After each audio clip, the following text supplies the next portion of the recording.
day number 502 of Autistic Person trying to get backstage to WWE. Excuse me, to try to make an autism charity with them. And tonight we're going to review Survivor Series or War Games. And people, I have ADD. I can't do the 5-minute, 3-minute thing.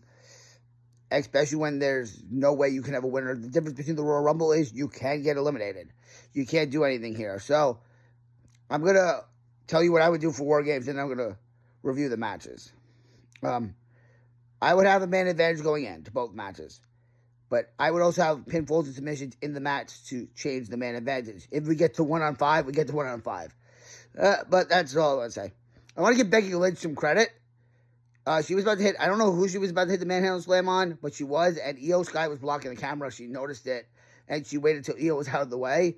The only other thing in the Women's War Games match that I really need to discuss, other than the Faces one, which they always win, that's a statistic. As far as the main roster, I didn't go back to NXT, but as of the main roster, the Faces have always won, which is a statistic probably needs to be broken.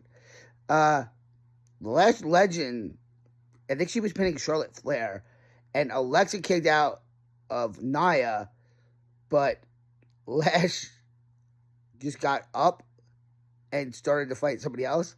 He technically had a pinfall. Not the biggest deal in the world. I think that's just bad booking. Not on Lash's part. But, yeah, Alexa or Charlotte, whoever that was in the pin, could have just kicked out. My favorite match of the night was... Actually, let's go to the men's War Games since we're starting talking about it.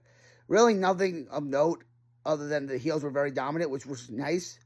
And they won because somebody came in, superkick, stomp, and they were masked. So you would assume it's Seth Rollins, but I think it's Austin Theory. I'm not going to get too much into that. We'll talk about that, or maybe after Raw or SmackDown. Nothing really to say about Nikki versus Stephanie Vicaire. It was a match. Stephanie retained. She did the ass thing on the announcer table, Devil's Kiss. And my favorite match of the night was Dominic Mysterio versus John Cena.